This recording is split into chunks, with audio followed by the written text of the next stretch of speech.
Okay, thank you, councillors. To those viewing online, welcome back, and welcome back to our members of the public who are now rejoining us here in chambers.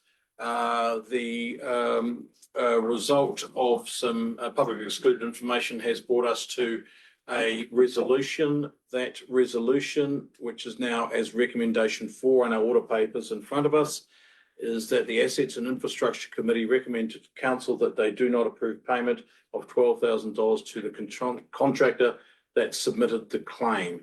That was moved by myself as chair and seconded from Councillor Carter. And that was carried during that public excluded meeting, and that now becomes a recommendation, carries from public excluded through into our open meeting. So that concludes item 9.2, and we now move to item 9.3, still following our agenda as per for those online. Excuse me, I'd like to question that. So recommendation, can you just go back to that one? You were saying that you moved that we do not approve payment of $12,000? No, I move that the result of that item be moved into from public excluded to an open public meeting. Right, but so it says at the bottom of recommendation, sorry, is that 2, that the Assets and Infrastructure Committee recommends to Council that they do not approve payment of $12,000 to the contractor that submitted the claim. That's and it's correct. got Councillor Wilson, Councillor Carter. This is recommendation 4, which is that it's bringing it from there. My recommendation is that the committee moves into the open resolution, confirming that resolution that was taken during public excluded. So should that not say who actually moved that? No, No. because that was in public excluded. Okay, good. Yeah. I'm just bringing the resolution That's through my into our question. public meeting. That was what was moved by myself and Councillor Carter. Thank you for that. Thank you for seeking some clarity on it. That's what we're here to do. So thank you for that. Moving on to item 9.3, which is Lake Alice Survivor Group request for memorial plaque. Not a space that I know too much about apart from the reports that we've seen. Looking for questions around this, if anyone's seeking any clarity. But we'll pass to Gayleen as the appropriate staff member on this one. Thank Ms. you, Brooks. Councillor Wilson. Yes, survivors, representatives of the Lake Alice Survivors Group have requested that a small plaque be installed out on number 7 line. And obviously we would work through the process of a community-led project with them, identifying what wording would be on the plaque, if there is a suitable site out there, etc. And then we would bring it back to council for final approval. And we're also proposing that His Worship be a part of the working group. That's purely because I know he's familiar with the proposal. Yes, Your Worship. Yes, thank you very much. So the funding for this is covered where councils can request up to $50,000. To be honest, if there was a cost greater than that, I'm sure that the Commission would approve it, as we are the centre of these claims. That application for costs also includes the possible scanning of our cemeteries for URAPLA, in terms of trying to identify unidentified graves, etc. So it's not just about the plaque that is part of. I can tell you that the first series of payments were made literally within the last few days to survivors of abuse.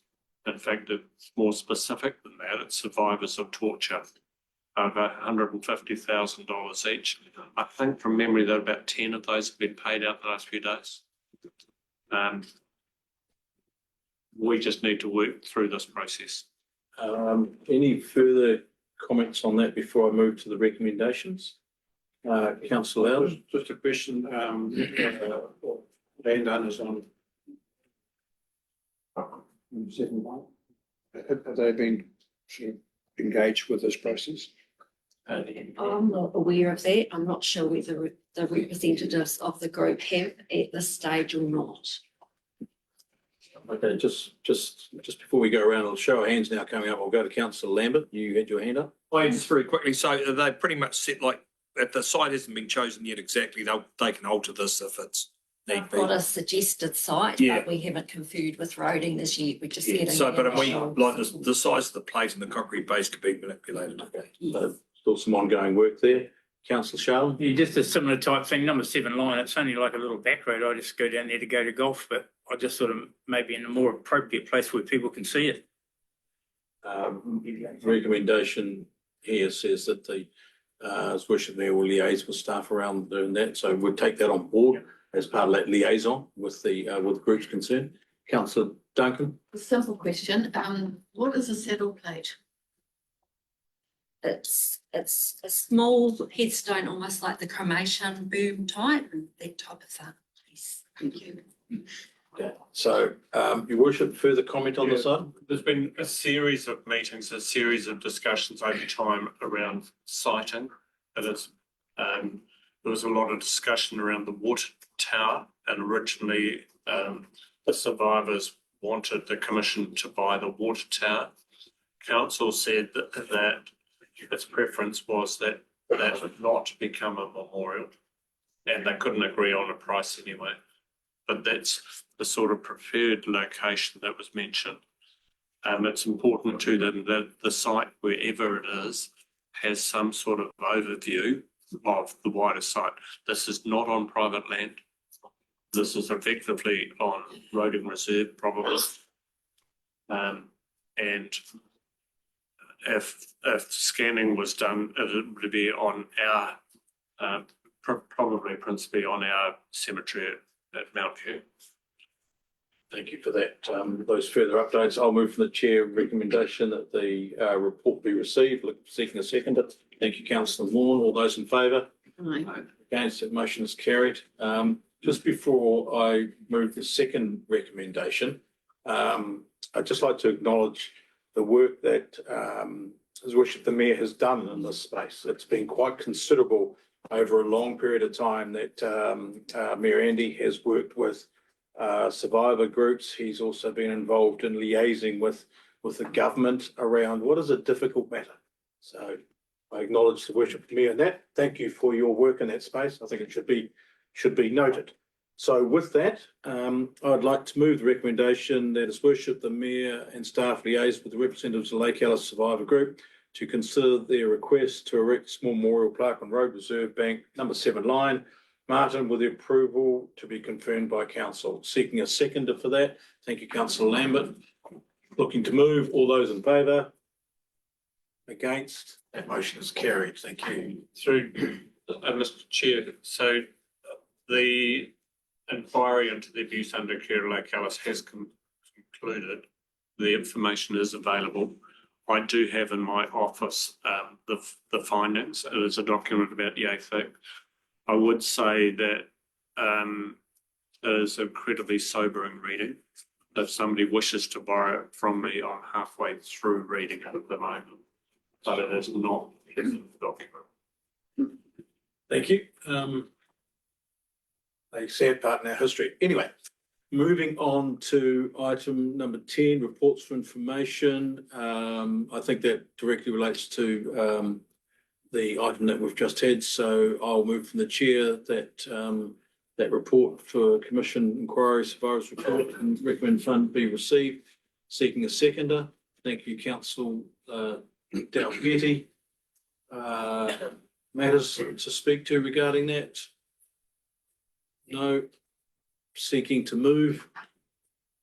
All those in favour? Against, the motion is carried. Thank you. Moving to compliance report, January 2025. And this is item 10.2 for councils and for those online. Stepping us through, Mr. Bernardi, thank you. Thank you, Mr. Chair. So the first report is on compliance. I am happy to say that we now have an in-house compliance officer, and we can start seeing some changes in the reporting and how it's done. I think this is much better than we've seen before. It makes more sense, and as we move along, we are working really hard to change the reds into greens and get them all back to where they belong. The first step in that process, though, is to identify exactly where the issues are and then to come up with solutions. So I think on this one, I would take questions if there are any questions. Councillor Delvetti. Page 29, they talk about non-compliant differential pressure. I just wondered what they think that was. So what that is we make use of filters to remove suspended solids out of that Yeah. water stream. So we got pressure in front of the filter and pressure behind, and if that differential is large, it means the filter is blinding up. Oh, God. The band is very narrow and it's difficult on the Rangitika because generally it's really clean. Thank you very much. That's helpful. Questions, councillor Lau? Page 27, 2.1. In the table, it's got Taihape Bulls consents expired. Can you just clarify where that is at? Absolutely. So they have expired, but we have submitted new applications in the right timeframes.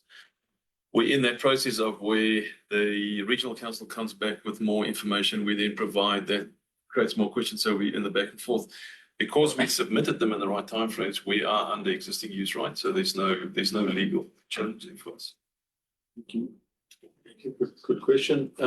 Further questions from the floor? Have you got further update? You've just been referring to our plants, but we'll step through the report and continue on. Yep, I think so. I might just mention on the wastewater side, we are currently doing quite a lot of work at Taihape, at Hunterville, and Mangaweka as well, specifically on UV and a couple of other upgrades. So I would expect once those upgrades have been completed, that these tables would start looking much greener than they are now. The work that we're doing, through me to yourself, but the work that we've been doing, is that being updated in as horizons as the regulatory authority being well abreast of our stats? You said we now have a new regulatory officer, obviously stepping through. Are we keeping that level of communication through to the horizons that are? Yes, we have responded to a letter they sent to us recently and outlined next steps with everything, but I've also suggested that we start regular meetings between the organisations. So the first one of those is in about 4.5 weeks. Yep. And we'll continue those as it's needed. You mentioned now that you've just received a letter and you have been having this. Is there any areas of concern? No, I think Ms. Bonani's covered most of it. in this report. It's exactly these. So it's the E. coli and a couple of other things that they've asked about. So we gave them the work program, what they're busy with. They see. Yes. Okay, work program. That's good idea. Good. Thank you. Questions on that one further? Otherwise, I'll carry on with Mr. Nadi to keep stepping us through.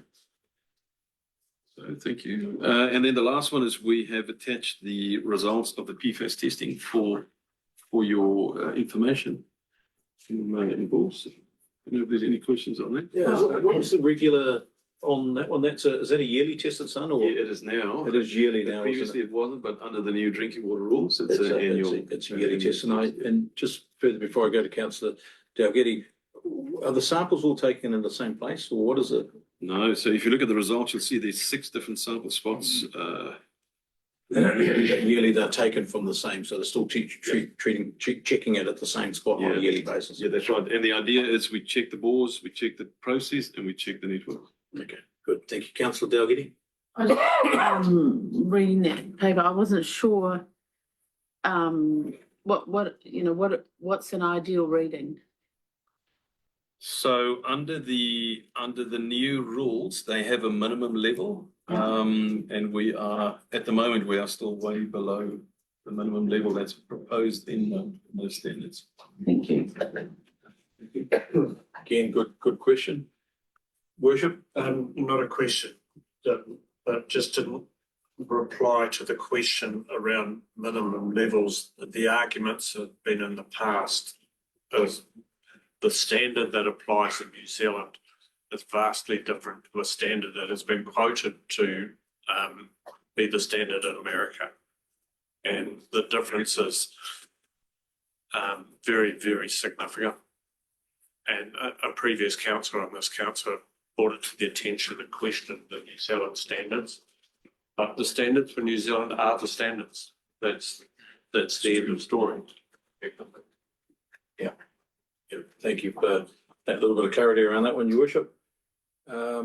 That leaves us with no further questions on that particular item, which is the final item in that report. So, Councillor Duncan. But just what His Worship has just said brings up the question though, are our standards so different that it actually puts them into the light of needing to be questioned, and is it our role in that case to question those standards?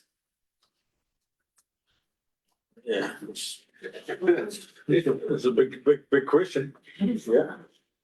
So have you got comment on that? Yeah, I do. Thank you, Mr. Just Chair. checking Because myself before I make comment. His Worship is right. This has been up for debate quite a lot. The bottom line is we have experts in New Zealand that look after New Zealand standards that have a vast amount of experience and knowledge, more than we would ever have. And we should trust them to do the right thing. We can ask the question, but ultimately they would know so much more about the topic than we would ever. And I think for us, it's important to comply with New Zealand and what we want in New Zealand. Exactly. Councillor Loud? Just on that, the issue is the Defence Force that we have around here and what they've been said to have done in the PFAS space, and the difficulties that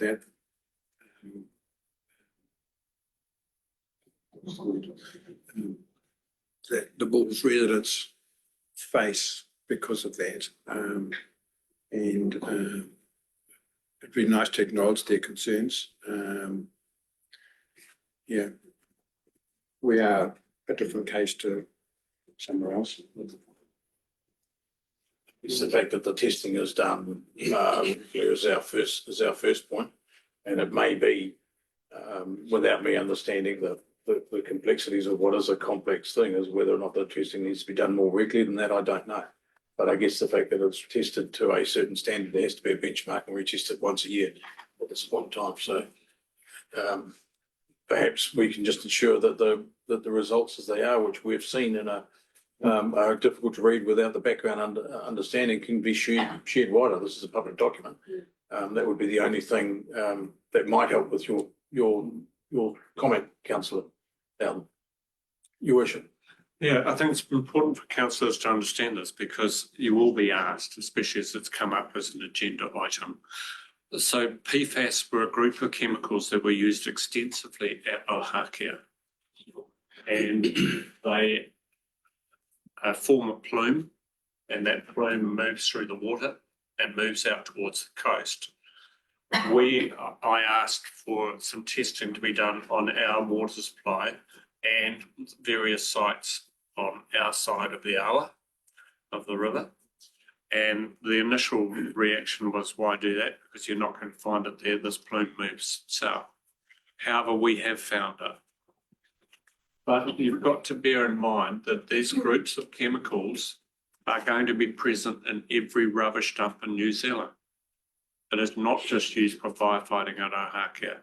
It's used, for instance, in frying pans for non-stick frying pans of the day, those sorts of things. Irons, all sorts of other materials have used. But why did we ask for this to be checked routinely? Because of the possibility that that material from Ohakea could have been dumped in the Bulls rubbish dump. And so we continue to serve notice on Ohakea and Defence Force that if that proves to be a situation of increased, then we will hold them to account. Thank you. Further question, Councillor? Do we know what Manawatu District Council's position on PFAS? Do that test? Have an opinion on PFAS? No. Me, Randy is indicating he may have the answer. If I can If I can go to Yeah, Mary. absolutely. There was a series of meetings between the Defence at Manawatu and ourselves. There were a number of meetings around farms that had and were suffering with the plume as it moves out. There were a number of properties, but there were properties that were purchased by Defence of private land, partly because of PFAS contamination. Those discussions are in confidence to the Defence Force. So one of the requirements from Manawatu Council was that the Defence Force contributed to a new water supply pumping station, which is at Sanderson. And one of the things that I insisted on was that there was sufficient capacity within that plant treatment process to be able to supply, for instance, bulls as a worst case scenario. That there was capacity to be able to, if there were ever issues. And part of it was also highlighting, the what ifs, if you like. But there were many discussions. Okay, thank you for that further update. Looking to move on from this item, but finally I'll take councillor Dalgety. Sorry, just from my own understanding, so does the Ohake still routinely use PFAS or that's been stopped? So it's stopped, it's historical. Thank you. Thank you. I think that winds up this report, Mr. Bernardi. Yeah. Okay, is there anything further that, just on the level of conversation that we heard around that you need to bring to our attention? No, thank you, Mr. Chair. Being none, I'll move from the chair that report be received, seeking a seconder. Councillor Sharland, all those in favour? Aye. Against, that motion is carried. Thank you. Moving on now to roading update, 10.3. Welcome, Mr. Black, Roading and Transport Manager for Rangitikei District Council. The floor is yours, sir. Mr. Chairman, I'll put this together as just an update over the last month or so, some topical items here. I can step you through it, or we can jump straight to questions if you've read it. Oh, I'll probably just go through it and just on the particular items, and then we can deal with those as we go through, perhaps quickly. So the first one, low cost, low risk funding. That was, we put a $12 million program together for the 24 to 27 NLTP, and that was declined. Since then, government's made two other funds available, $100 million Crown Resilience, and this one which is called a targeted fund. So we've applied to these some projects that fit their criteria around those top 3 bullet points there of the GPS. Pretty much Taipi Napier Road is the main one. It's the damage that we've had there from the mill closures. The other 3-4 slumps, they're quite big value jobs. Paranui Road is probably a bit of a red herring there. We've over $100,000 of seed cost there. It's a safety improvement project. So we've dropped that in on the off chance that we get it. If we don't, we'll just keep applying for it. Property acquisition, that sort of stuff has all been in motion. Yeah, take councillor Lambert. Yeah, just quickly that the Muramuri Road slips. It's actually MUR that's type of it, but that road's used quite a bit when State Highway 1's closed as a fire road, so you could use that as a valid point about getting that done, because you've got the two, like I'll be in the middle of them, be few of us, you get a major weather event, the roads will be cut in 2 places. So that's why we thought it fitted with us. Yeah, Criteria of the GPS, yeah. I think that they're all fairly high priority in their own right, but whether they're high priority and the government place is another thing, yeah. But as I say, it is used quite a bit as a diversion when there's. Councillor Loudon, question? Does NZTA explain why they declined the funding application for LCLR? Yeah, it's mainly around the GPS priorities. So most of our projects were pitched at safety and also walking and cycling. So the majority of councils, same pitch, and nobody got anything. We got some funding to wind up some projects that were in play, but the rest of it was declined. So that's across the country. Go to Mr. Bernardi for further comment on that question. Mr. Chair, just to fill the room in, GPS is the government policy statement. really important because there's a big change in the government direction. So they determine where we'll spend money and where we won't spend. That's what the GPS is. I read that into my acronyms, as most of the rating speakers. So following on from that, there was school signage where we put variable signage around schools to drop speed limits around opening and close times. Excuse me. There was an update to the speed limit setting rule in December, and that mandated us to undertake the remaining, we'll have all these schools compliant by the end of next year, but they didn't give us any funding for that. So we've now been able to apply for that as well. So that was only about 160,000, but it's still in the mix. We've done half the schools today, the rest of the remaining. Question, councillor Duncan? Thanks, Darren. So I've had a lot of correspondence with the Mangaweka School, which is actually just off State Highway 1. And there's a lot of, and I believe the mayor has been copied into most of that correspondence too. Do you know, is the Mangaweka School listed in the 11 schools, or is actually that more Whakakotari? Is the access on from highway? No. It should fall under us. I had it as 11 of them. To be honest, it doesn't really well, but I'll make sure it goes. So we have to have all schools done by the end of next year, so it will be. It will be. Yeah, and so they'll drop, depending on the speed limit of the road, we'll drop probably down to 30 k's if it's urban, maybe 60 in the rural, just around school opening times. And there'll be static signs mostly. Some of them will have the electronic variables. Are we able to clarify through to councillor Duncan, who's been doing some work in that space, where that would fit with Mangaweka School? So we can get some clarity on that if the questions are being asked of her, it's in her patch. So we can just I'd love to be seek a little bit of clarity on that. included in that. Councillor please. Dalgetty has similar Yeah. questions, so if we can just make a note to get that through you, see if that's appropriate for the next one. Thank you. Carrying on through.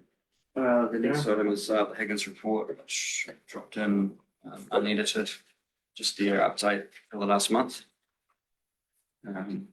Yeah, it's Through that. it is actually it's quite good to see that, and I also note in some recent comms correspondence, the level of the work that's been done has been actually circulated out, because it's very easy, not only for us as councillors, but for everybody in the district, not to have a focus or an understanding of just how much work is actually going on in your report with all the spots, reds and greens and things. So it's really, really clear, and you suddenly brings you back into check to have an understanding of, we have a big, long district. We have all these roads and sometimes we've got that favourite piece of road that we love to hate, but that is just a small section of what forms our greater delivery of works program. So I think it's a great report.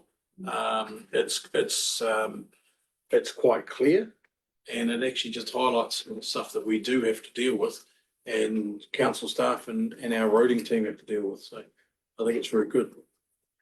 Councillor Wong. I just totally agree with what Councillor Wilson has said. It's the Higgins report is very good for a question of ratepayers asking us where our money goes, and pointing to this resource has been invaluable, especially in the rural areas. The question I've got is, when we change the contractors, or are we going to continue along these lines of a report like this? Yeah, I think we can improve on this bit. We have a few more dashboards around program achievement, what we're planning to do, what we did, and that sort of stuff. So, and also the finance tracking through the year. I've got the monthly claim. I haven't shown you what it's looking like as far as the phasing of it, but I'd like to include that as well. Thank you. Yeah, that would be useful. Your Worship. Yeah, thank you very much for the report. I think that bringing it back in-house, this is great step forward. A couple of questions from me. The roading contract decisions, when would you be expecting those to be approved and have in public? We've finalised the documentation. It's back with the contractor. Once they've done their bit, we'll get it back, and then we'll make our press release as soon as we've done our signing. So it would be, I'm hoping, within the next week. Lovely. Thank you very much. And specifically, did we get to an agreement stage around work with regard to Addis Road? And we spoke about that just earlier. I haven't jumped in and found specific details, but I will look into that. But you'll note that somewhere for a little bit of follow-up back to his worship on that. Again, that's a specific one that he is interested in. Thank you for that follow-up on that. Councillor Can Doug? we capture that as a follow-up action? Yeah.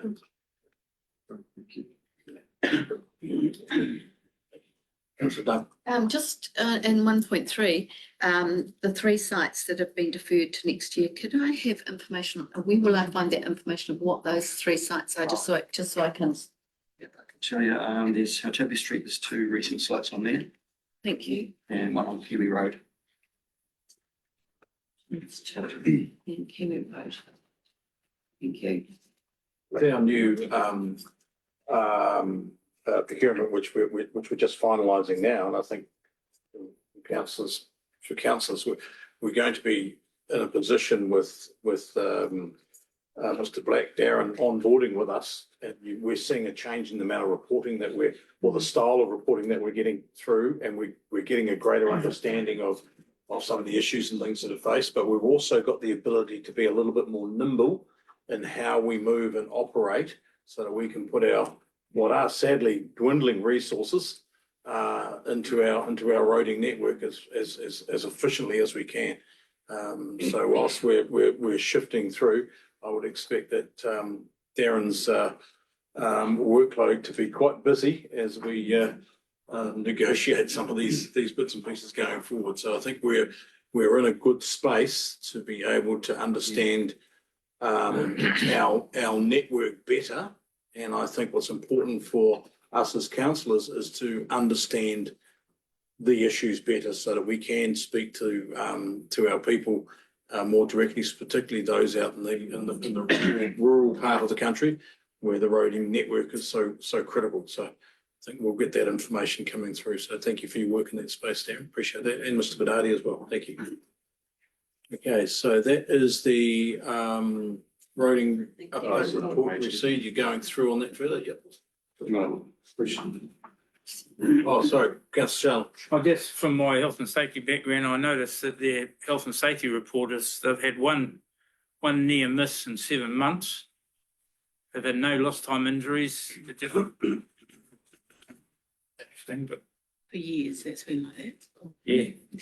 I've discussed it with them. They've got 2 systems and they're not talking. As we're getting near to the end of this contract, haven't pushed it too hard, but it's not what they their system is showing you. Do you want to go through the second page or? Yeah, good observation though, Councillor Shalom. Good observation. I understand the reasons why you bring it up. Yes, keep pushing on through. So yeah, renewal project. So I just threw in some stuff there that might be topical. Good Bubba Roads front and centre for us.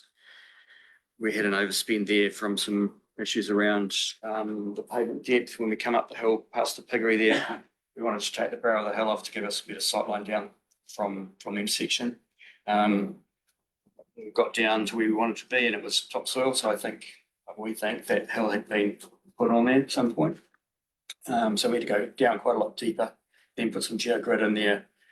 And every day they did that, they had to make it the site level, so they were backfilling and digging a lot more than we needed to get down to that level. There were other issues with conflicting work with Powerco as they were putting a cable down there at the same time. It didn't go well, to be honest, that project. But yeah, we are where we are. We started, we had to get on with. Yeah, just on that, and we're that project's now come to its completion. You said it didn't go well. Is there a way, was there a learning that comes out of that for if we're doing some work on a section of road? Do we speak out to the other utilities and go, hey, we're in there. What have you got planned? Does that happen? Yeah, we do, but we dropped the ball. Yeah. Okay. Powerco had that job planned for 2 years or more, so then we went in and started doing what we're doing and basically got the road. Good, thank you. Makirikiri Goldings line, you might have also noticed something going on here. We built the right turn bay and it was completed last year. We weren't happy with the finish between the old road and the new right turn bay, there was a little lip there. So we got the contractor to come back and they milled a section off and resealed it. And then it got really hot and the seal peeled off. We've got a bit of an ugly mess there now. So we're dealing with the contractor now as to who's fixing it. We know they're fixing it, but what's the best long-term solution there? With the road that's been rebuilt, first coat that goes on it is very vulnerable. So one of their solutions is that we make the repairs and put a second coat across the whole section, but that hasn't been budgeted for. And this year, normally you leave it down for 12 months. So we're just tossing up what's the best way. With fresh asphalt, you need, well, not asphalt, bitumen, really needs to be sitting for probably a period of 12 months so that it goes off and then the new surface sits or sticks. If you put it down too soon, you'll get bleeding up through because the new surface is too fresh. So we've got some problems to deal with there. Councillor Loudon. Is that a council's cost or the contractor's? Not the remedials, no. So rework. Just on the comment that you made about seals sitting down and sometimes being 12 months before you do another cap seal over the top of it. I think it's quite good to actually to raise that, because often there is a perception that, oh, they must have stuffed it up, they have to reseal the road again. It's actually not the case. It's actually part of the planned road design. You have the rehabilitation, which is the undersealing of the road to take a camber off or something like that. That's your rehabilitation. Then you have your sealing program. And if you've been doing that and your new seal goes on, it is quite normal practice to go back and do another top coat. And it's quite good to clarify that when people may, ratepayers may hit you up and say, well, who's paying for the second coat? It's actually factored into the overall work job in the first place. So just to get a little bit of clarity on that. So thank you for raising it. But yeah, it's quite normal practice. Unless I'm wrong. Yeah.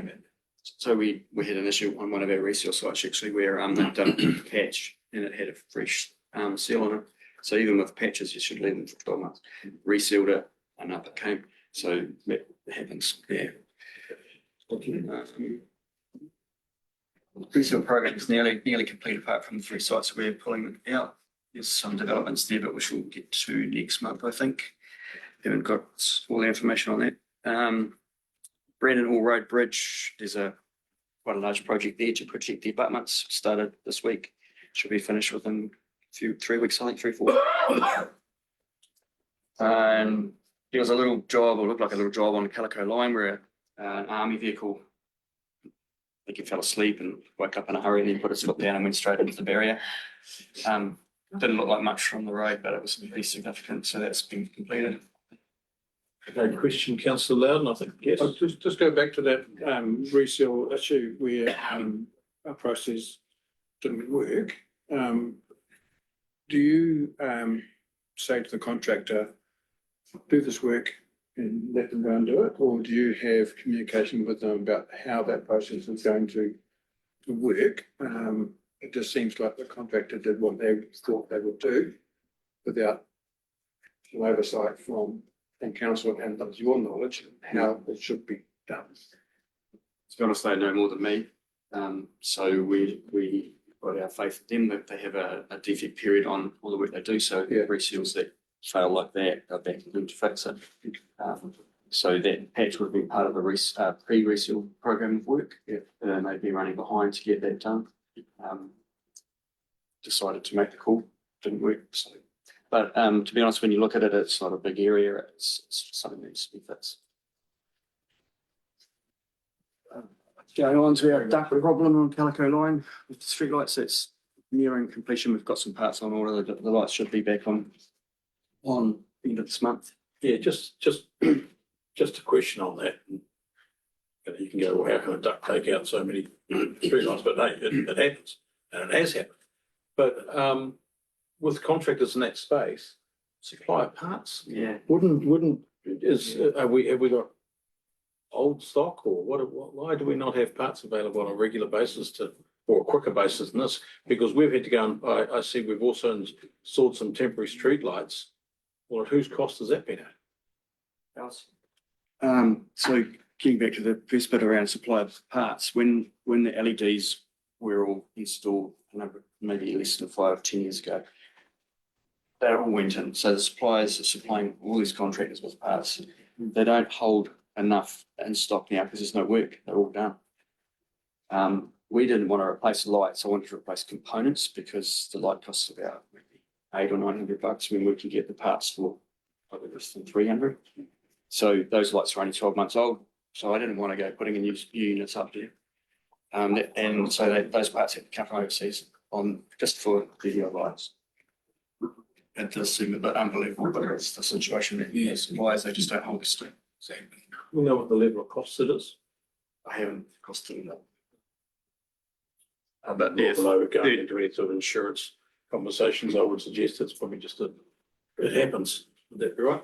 We did look at insurance, but I think our excess was over 50,000. Yeah. So I don't anticipate being 50,000. Councillor Loudon?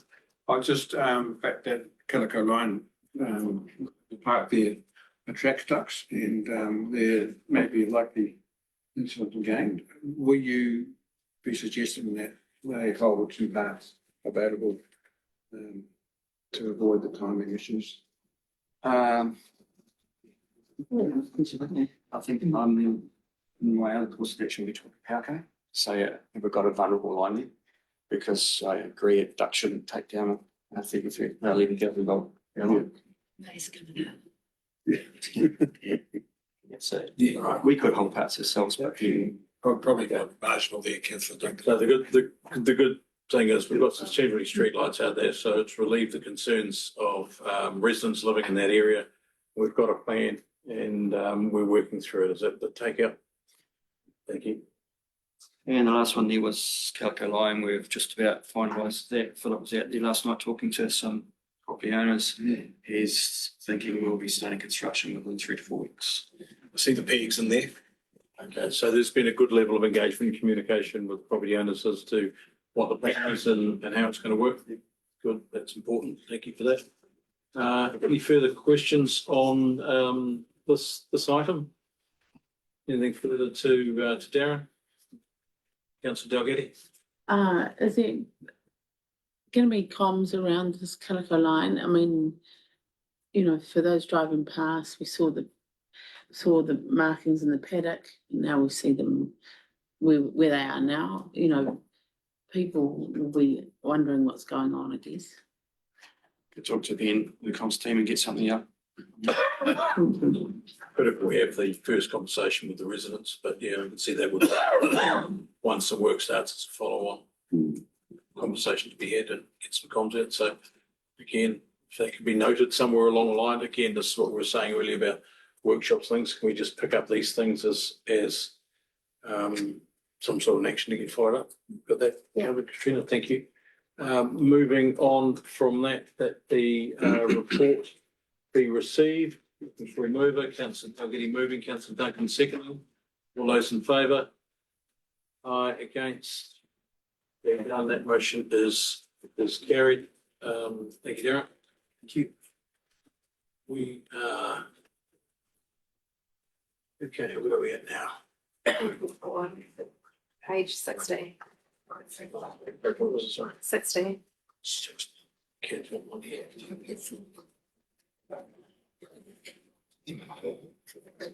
Okay, project update 10.4. Back to you, Anna. Thank you, Mr. Chair. Yes, I'll step through them and I'll just draw your attention to the latest updates. So the first one is the Multiples wastewater project. I think what's important there is 2.8, where we are working towards, you'll remember the last discussions we had about all the options. We've got a short list of them. They're working on gathering more information and we are hoping to have a preferred option by middle of May. And obviously that'll then come back as a presentation back to council as to what they have found. Worship on this particular one? Yes, with regard to this one, this is by far our most expensive project and probably will be forever. We entered into a contract with Good Earth Matters a considerable length of time ago. We haven't had an update from them to council. And I think it is important that we are able to at least ask them and say, you know, how's it going? Have you identified any potential deal breakers or areas of extreme significance, etc. But this is key to whether we can do what we want to do. So I would appreciate a more formal update from there. So just before I go to Mr. Nolan, just for clarity of myself, so Good Earth Matters are working on council's behalf with regards to the new consenting applications as is noted in 2.5. So it's your question is about an update on the consent process, is that correct? Yeah, and what has been identified so far, what areas of work that they're currently doing, etc. Again, just looking to capture the request, Mr. Nardi, further comment? Thank you, Mr. Chair. Yeah, I think I understand where His Worship's coming from, although we have to remember there are many different things going on. So they are only doing the consenting. At the moment, that's on hold until we have all this information and we can identify. So for me, the report from Steve Khan as the project manager across all the activities is much more valuable than only one portion of it. Yeah. And specifically the portion that you have interest in at the moment is kind of on hold. There's not a lot of movement until we have done all the work to identify what the soil types are like and what the groundwater is like, and it's only then that they can continue. So there is a bit of a hold on them. But they are not the main driver of the whole process. Steve Khan is. Through you, I absolutely accept that. But they're a significant part of understanding whether the site will be suitable. For instance, and I'd just like to quite understand where they're at. We employed them as contractors quite a long time ago. See, Mr. Chair, it's only on the planning part, so they are doing but they're not doing much at the moment because we have to wait for this other work. So I'm a little confused as to exactly what His Worship wants in this place.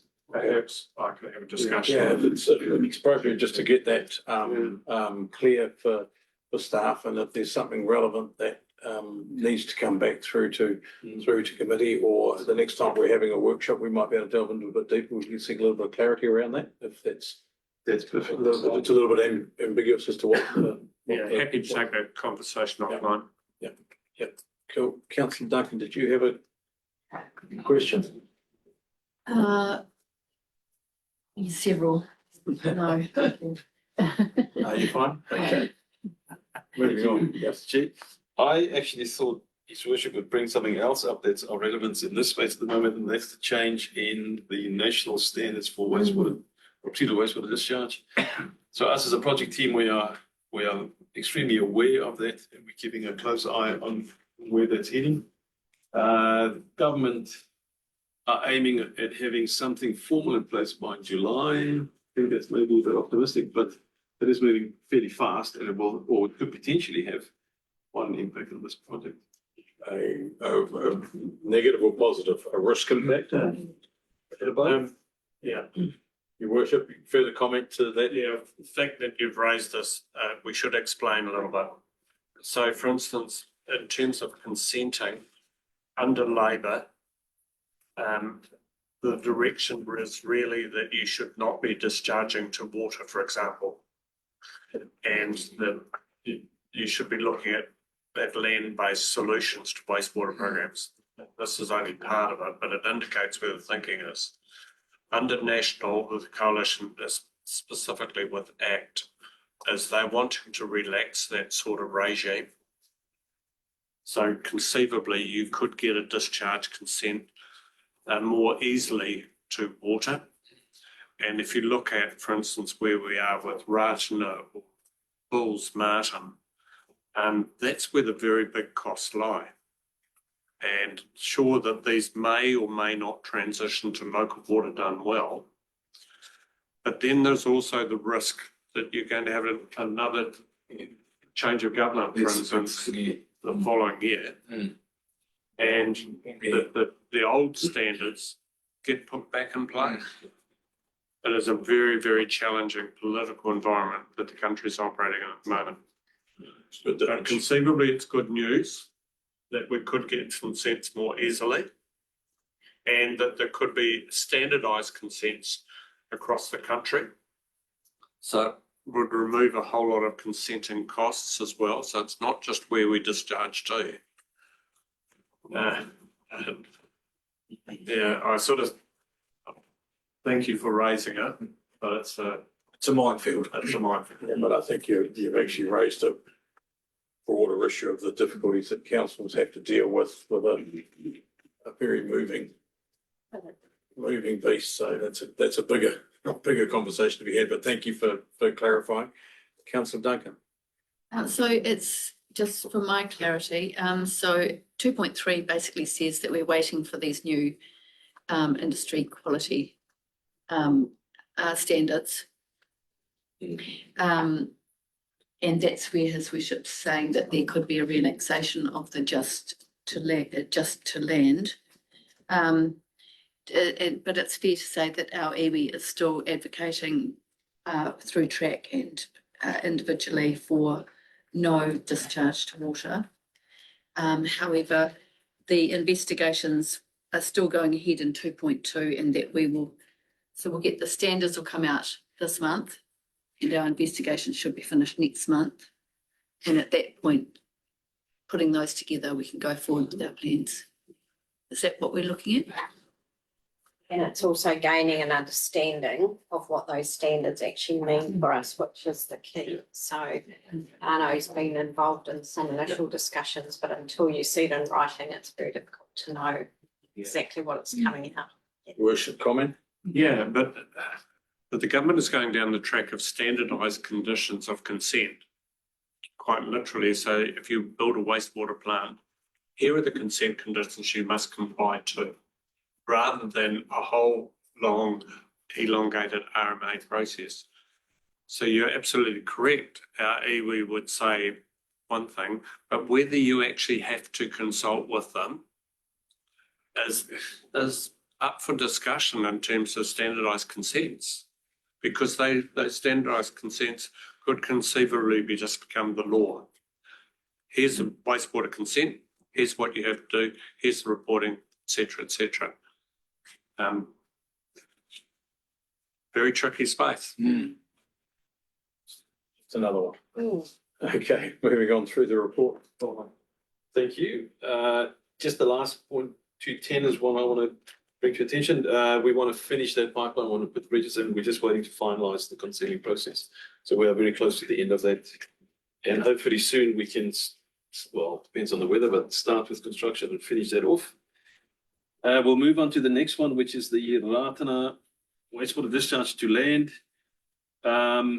This is at the moment is in the consenting process. It's taking very long. It is taking very long. So we had 3 submitters on the notified consent that went out to the public. One is in support, which is our neighbour.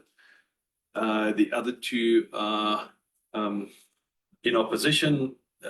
We have had discussions with the 2 that are opposition. They weren't satisfied with the experts and what the additional information that they brought to that conversation. So we had a pre-hearing yesterday over in Palmerston North to see if we can sit in a room. We had a facilitator available to see if we can navigate a way through, but there was no agreement. What we did receive is quite a long list of additional information that they require, the 2 submitters. So this might take quite long, and I think it's a good example of what the new government want to avoid is long, extended periods of unknowns that we have to wade through. I'll go to Councillor Lambert first. Councillor Lambert. Yeah, so the 2 opposers, because I've been this process, do they look like they are prepared to come to an agreement, or are they just, yeah?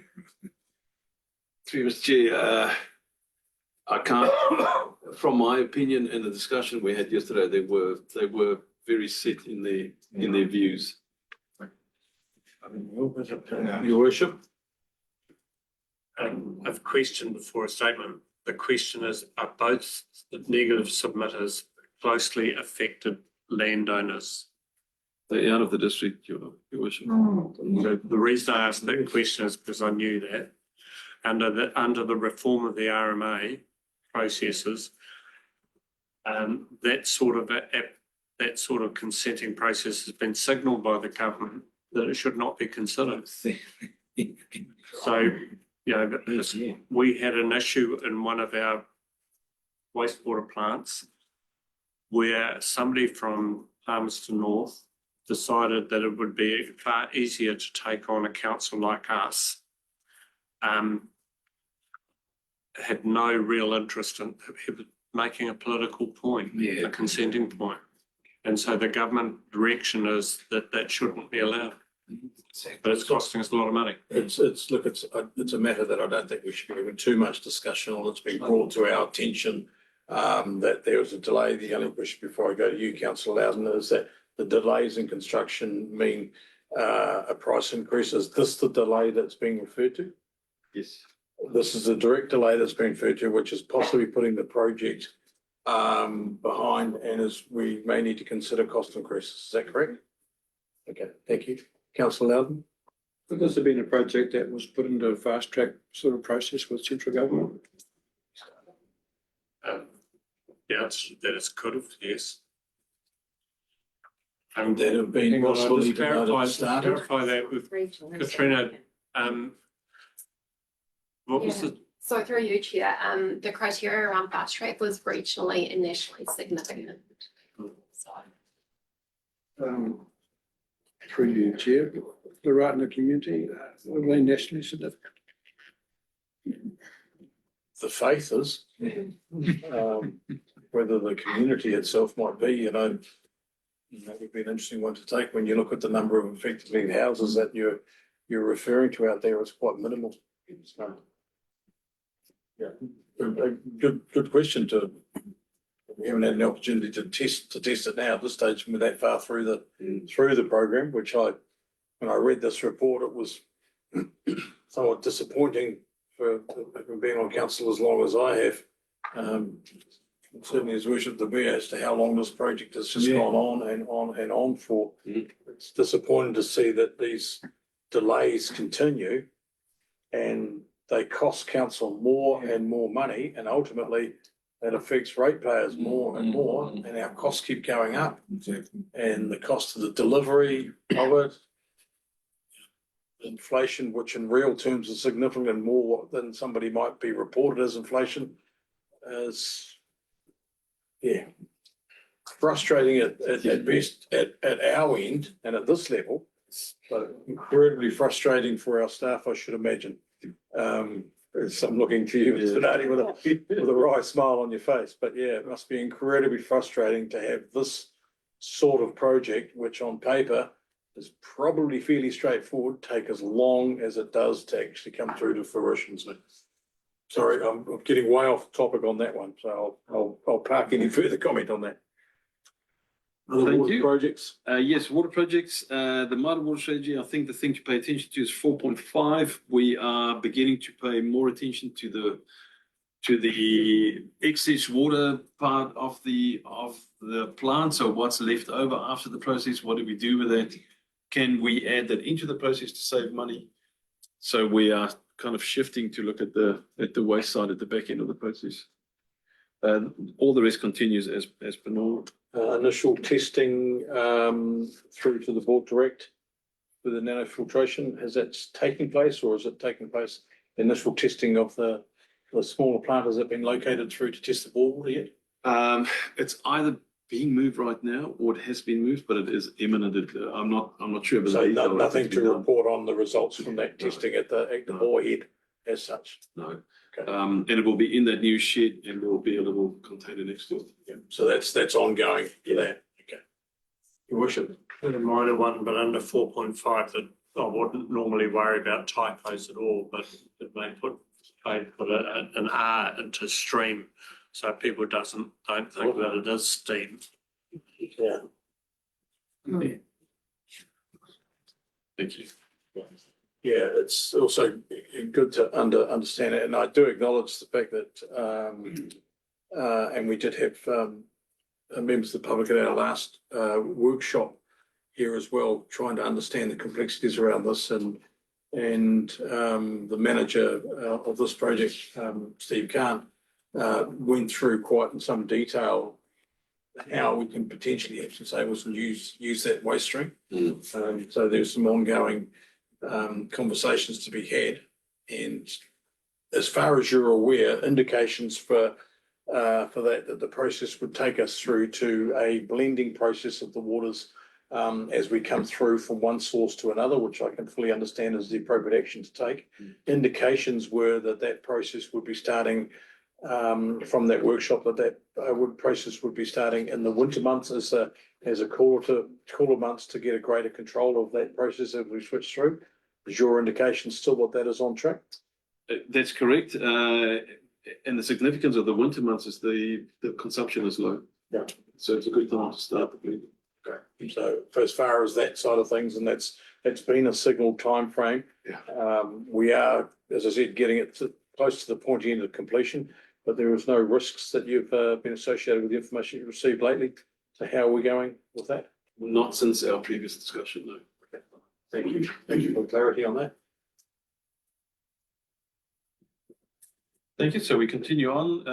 Number 5 is the Martin offices and library. The important there is item 5.4. We completed a expression of interest process. We then selected contractors to go on to the request for tender part of the work, and that ended at the end of February.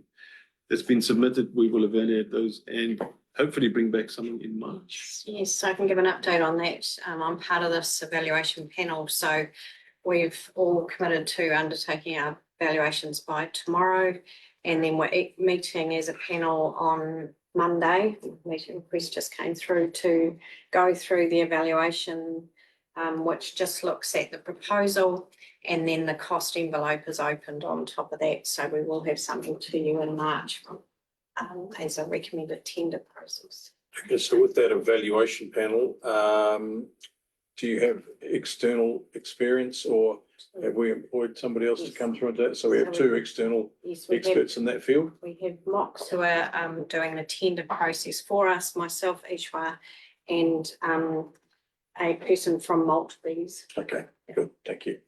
So they operate effectively independent of council, but we'll bring in the expertise for those to do that evaluation. Thank you. Further questions on that matter?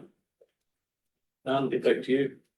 Number 6, the Taipi grandstand. There's no new updates on that. Yeah. Do you have a date? Offer. It came through actually, the 19th. Yes. So that's been confirmed. Thank you. Thank you, councillor. Carrying on further, item 7.1. 7.1 is the Taipi Town Hall. 7.4 and 7.5 would be of interest. So Maycroft is working away on on high-level costings of what they could do. So you can remember they looked first of what must be done, so that's strengthening fire and accessibility.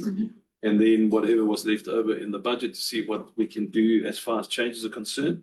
So we're expecting that to come back to us shortly. They will also price the alternative of if we would remove the whole part of the building and build that new, what would those 2 options look like, which will allow councillors then to make an informed decision of what you'd like to do. So that is still, the planning for that is still to come to council by end of March. Okay, thank you. We'll go to councillor Moore. Just 7.3, the user group meeting on the 3rd of February. The email that was circulated regarding the discussions, did that just go to the people that were at the meeting, or has it come in there? I couldn't find it. Any email back to councillors? That's a very good question, councillor Warner. I'm not sure if that only went out to the user group. I just, That's what I think. I would have been interested to see the responses to that discussion, considering the discussions we have there. Yeah, did any of the Northern councillors receive that email? Yes. Councillor Duncan, you received it? Could you perhaps forward it to councillor Moore if that's appropriate? I'd be interested too, please. So to. Everyone, Joe, everyone. Can I suggest we register a follow-up action? We'll send it out. Again, follow-up action, again, good way to capture it so that it doesn't get missed. Thank you, councillor Wong. This earthquake legislation is also another area that would have substantial effect on the large cost of a project, and the government has indicated that they are looking at relaxing the earthquake requirements in the steering committee. With their report due out in the middle of this year, so along the same lines as the water discharge, and will have a significant effect on this project. So as the staff kept this in mind when the negotiations were made, if it comes through and affects the direction of this project, so it's quite a major expense in this project, and our capital costs definitely are in line of need to be kept at a lower level if possible. Yeah, thank you. We are very aware that that is moving along, and we expect some form of outcome from that quite soon. At the moment, we're just continuing with what we have. As soon as we have more information from the, we'll bring it back to council. Would be interesting to see as to whether or not there's a relaxing of the timeframes, or whether or not it's a relaxing of the degree at which a building needs to be strengthened too, because they're two quite different things. And one would also need to consider that if you're doing it anyway, you may need to do it to a higher extent. But the other thing to consider with this project, whilst it's potentially instigated due to earthquake-prone legislation, we've also got a premise up there that was largely not fit for purpose in the fact of heating and cooling, and needed some money spent on it, which would have triggered a lot of the work that we have to do anyway. So it is, I hear what you're saying, and it's linked in, and it would be interesting to know what that relaxing of that might be. But if you've got further comment. Can I just clarify perhaps the actual purpose of the steering committee is that the legislation has been in place for a number of years, and there has been not a review on whether it's achieved its aims, or what the cost of these of what they wanted to achieve, or what. So it is very significantly looking at the very issues that you've just perhaps are referring to. So it is looking directly at those costs, which and hopefully that will free us more costs to make that building fit for purpose that we really desire. Thank you. Thank you, Councillor Delgatti. I'm not sure for what reason, but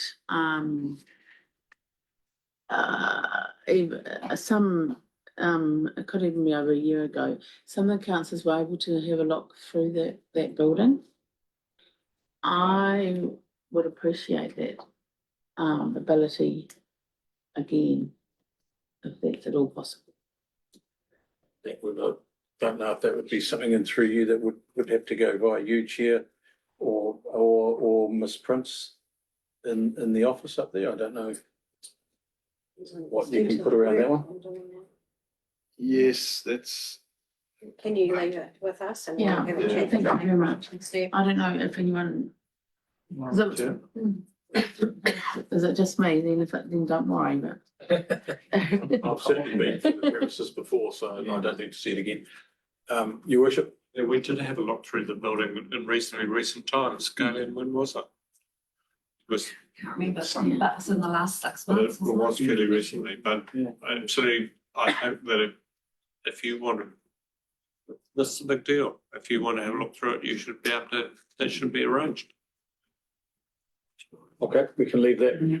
Perhaps you can liaise that directly, whether or not that's an action or just an offline conversation that you can have via an email contact. Which is the best way forward with that. Moving on, we are pushing on for time. Yep, so Martin Swim Centre, 8.4, 8.5. So the contractor is continuing with phase 2 of the work, and phase 2 really is we've done the full condition assessment. Phase 2 is to prioritise those and to put some costs around them. What we're hoping that will come out of that is to present something to council that will allow you to make a decision of what should happen, when and how would you fund it. Can we roll things over years or do it now, or whatever the case might be. So that work continues. And concurrently, they are also looking at the costs to fix the roof, fix the heating and the electricity, to see as a minimum, because that will give us an idea, is it possible to open the pool for the next swim centre or not, or the swim season.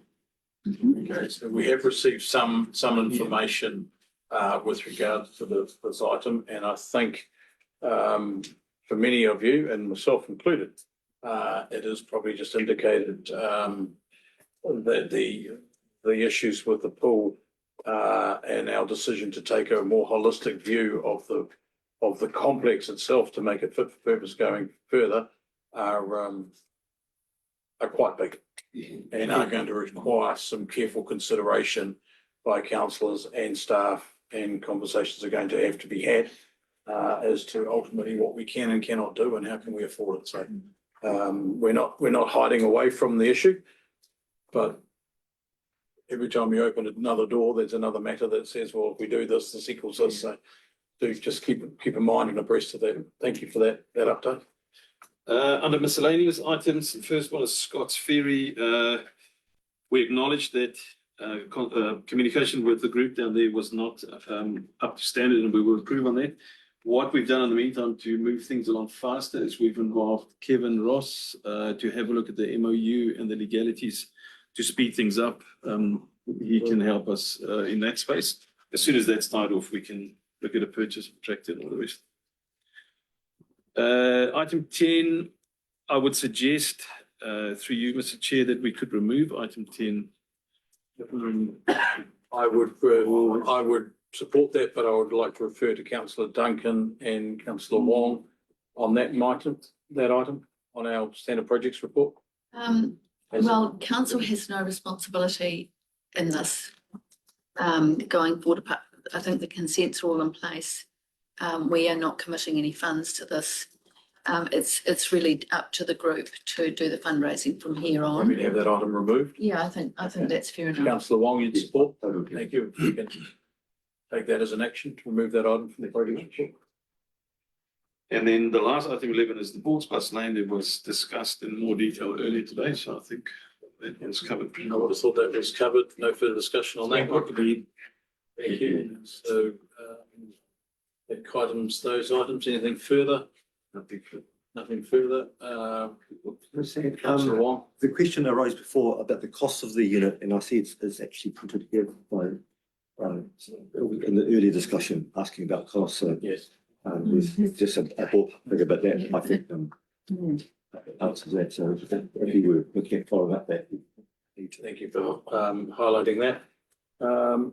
Councillor. So moved, the report be received. Councillor Carter, seconded Councillor Moore. I think there'll be much debate about that one, but all those in favour? Aye.